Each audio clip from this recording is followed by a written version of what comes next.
Nah, kan kemarin kita udah sempet bahas terkait marketing ya. Jadi kita udah sempat bahas jenis-jenisnya, terus sekarang juga kita akan masuk ke bagian bikin produknya gitu ya. Nah, ini gue coba spill cara gue bikin ebook. Nah, ini kalau misalkan beberapa dari teman-teman yang udah ikut pendampingan gue tuh, kalau ada yang pengen bikin ebook tuh gue suka bilang jangan bikin ebook kayak makalah, jangan bikin ebook kayak karya tulis ya.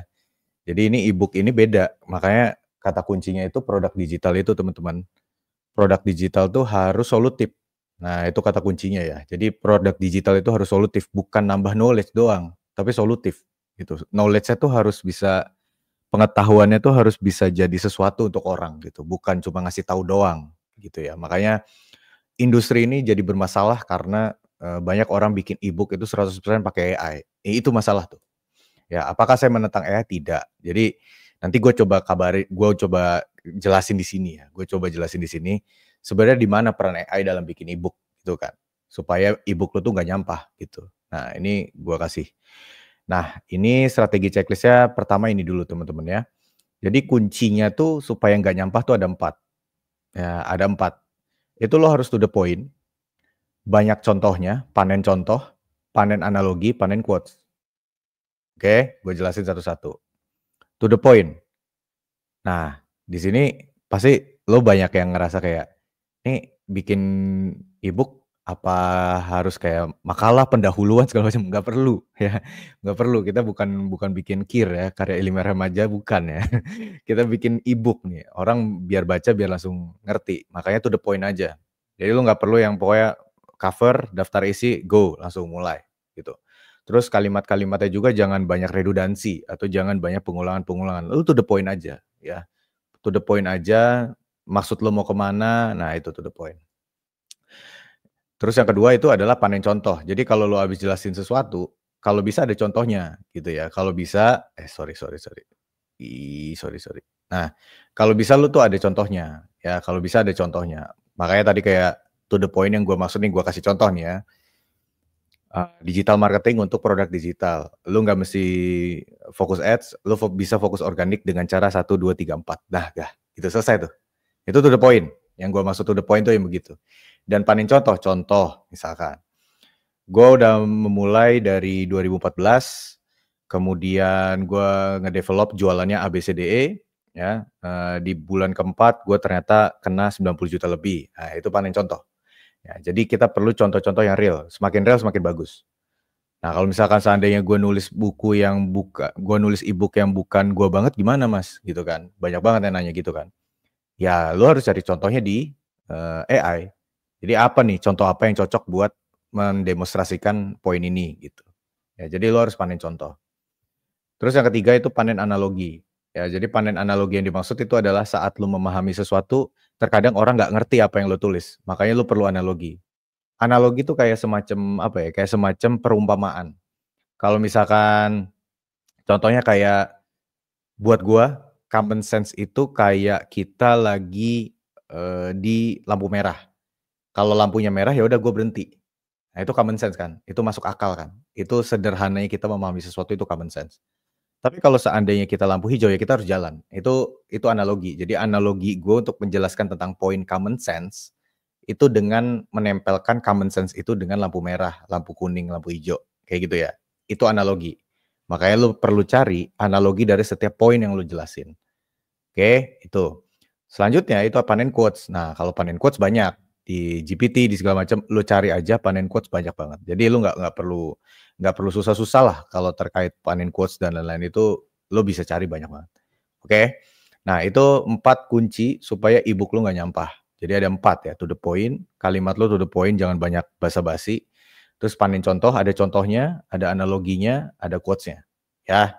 Karena quotes itu sebagai kesimpulan teman-teman. Jadi kalau ada quotes, ada kutipan, ada orang terkenal atau ada kutipan yang bisa diingat sama orang, nah itu bisa men-summarize atau merangkum semua isi bab tersebut. Gitu ya. Nah, terus juga mungkin banyak yang pada nanya, terutama di pendampingan gue juga pada nanya, "Ini baiknya berapa bab ya, Mas?" Nah, kalau gue pribadi tidak pernah membatasi babnya berapa. Lu mau 2, mau 3 juga terserah.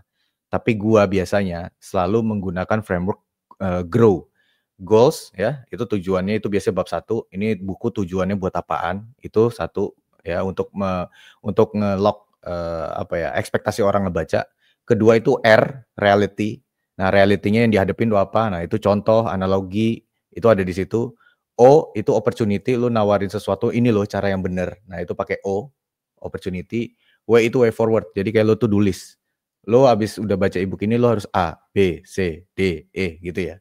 Nah, itu gue pakai framework itu ya, paling cuma 4 sampai 5 bab tuh udah cukup banget ya. Malah di beberapa, klien pendampingan gue tuh, ada yang sampai akhirnya sekarang cetak buku, ya gitu. Itu juga salah satu yang menurut gue salah satu yang oke ya. Oke, kuncinya udah dapet, ada 4. Nah, sekarang kita langsung masuk peran AI-nya untuk e-book itu apa? Karena kan tadi lu bilang Mas, katanya, e-book itu jangan 100% AI, ya kan? Nah, hindari 100% teks dikerjakan AI, betul. Jadi kalau gue pribadi sangat menghindarilah, kalau bisa jangan sampai konten e-book yang lu buat itu 100% AI, karena AI itu nggak ngerti perasaan yang baca, guys. Jadi konteks yang bacanya itu sulit. Jadi kalau menurut gua, lebih baik lu jadi pemoles. Nah, jadi pemoles tuh gimana? Jadi AI yang nulis, abis itu lu yang edit-edit. Jadi ibarat kayak editor lah, kalau bisa gue bilang. Lu kayak editor lah, kayak gitu. Minimal lu yang edit lah, jangan sampai 100% gamblang banget orang doang AI doang yang bikin gitu, jangan ya. Itu ingat prinsip kita di episode 1 ya, apa yang dari hati pasti sampai ke hati. Kalau kita sendiri nggak yakin sama produk kita ya, gimana orang lain yakin sama kita kan? Itu nggak mungkin. Makanya kalau bisa nggak apa-apa yang ngetikinnya AI, tapi lu jadi pemoles lah kalau bisa gitu. Lu yang poles. Itu tuh gaya bahasa harus lu banget lah gitu. Nah, habis itu kita spesifikin gaya bahasa karena AI itu akan terlihat AI sekali kalau lu nggak mention gaya bahasa yang lu mau tuh kayak gimana.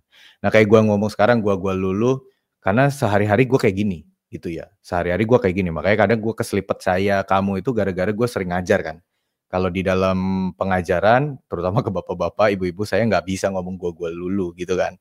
Nah, itu, gaya bahasa sehari-harinya gua kayak gini, memang orang Bekasi kan. Jadi dari gua pribadi, spesifik pengen lu mendalami lebih dalam. AI itu nulisnya pengennya gaya bahasa yang kayak gimana?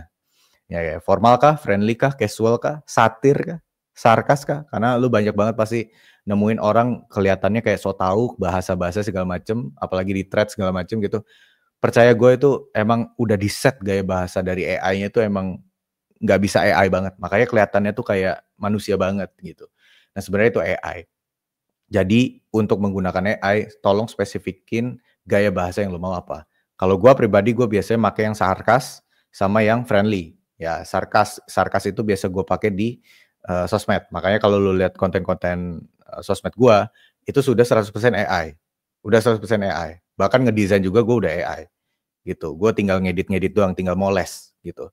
Nah, sampai dia di-posting, itu tuh peran pemolesannya gue. Jadi gue tuh ngedit, bukan apa yang dari AI habis itu diterima doang, enggak gitu ya. Gua sangat tidak merekomendasikan lu seperti itu. Oke? So, di poin ini lu harus pilih, lu mau gaya bahasa yang kayak gimana, gitu ya. Mau formal kah, mau friendly, casual, satir, sarkas, terserah. Pilihan aja. Oke, jadi peran AI untuk e-book adalah boleh dikerjakan semua sama AI, tapi tolong yang edit lu. Ya, itu. Terus kalau range harga, saran gua di range 49.000 sampai 99.000. Ini gua udah dapet sweet spot-nya. Jadi kalau lu bikin e-book yang ringan dibaca dan isinya to the point banget, saran gua memang di 49.000 sampai 99.000 untuk dijual. Tapi kalau misalkan lu kayaknya e-book-nya berat banget, bener-bener dalam banget, ingat di Indonesia itu minat baca salah satu yang terendah di dunia, guys. Jadi e-book ini menurut gua nggak begitu bagus kalau lu jadikan produk utama. Gua sangat menyarankan kalau emang lu pengen jualan produk digital dan mulai dari e-book, gua sangat menyarankan lu jualan e-book yang memang ringan. Jadi bukan yang macem-macem dalam banget. Yang dalam banget segala macam lu arahin aja ke webinar. Ya, tapi ini cocok untuk jadi lead magnet atau, cocok juga untuk, lu memulai karir lu di produk digital, itu jualan e-book. Karena gue mulainya dari situ. Gue jualan jualan e-book tentang cara jualan properti menggunakan ads, itu di 2015-an. Jadi dari situ awal mulanya tuh agency gue growth. Ya, gitu ya. Nah, kesimpulannya adalah cara bikin e-book itu sangat memungkinkan lu nggak nyampah. Yang penting kata kuncinya dari apa yang gue bahas hari ini adalah ini ada 4 yang benar-benar lo harus ingat. to the point, banyak contohnya, banyak analogi, dan banyak quotes. Kalau udah pakai AI semuanya jadi gampang, so lu harus bisa berperan sebagai AI manager, alias orang yang emang bisa ngedit, bisa ngemoles ya, bisa moles tulisan tuh jadi gaya lu banget. Nah di situ poinnya supaya produk lu jadi laku dan orang setelah beli ini bisa beli yang lain.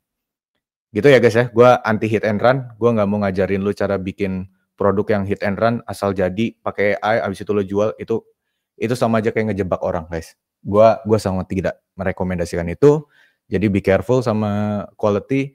Kalau bisa, yang lo harus ingat adalah di dalam produk digital itu lu jualan produk relationship sebenarnya. Lu tuh jualan hubungan sama orang. Jadi kalau misalkan mau lu faceless, mau lu tanpa wajah, mau lu muncul, itu jualan hubungan sebenarnya. Jadi gue sangat menyarankan tolong, tolong kalau sebisa mungkin jangan bikin orang itu kecewa, dan kalau misalkan dia udah kecewa, lu tanya kecewanya kenapa, supaya diberesin cepet, ya. Itu aja, kalau lu ada mau request-request, konten lain silahkan komen di bawah, nanti gue akan bikin lagi. Thank you.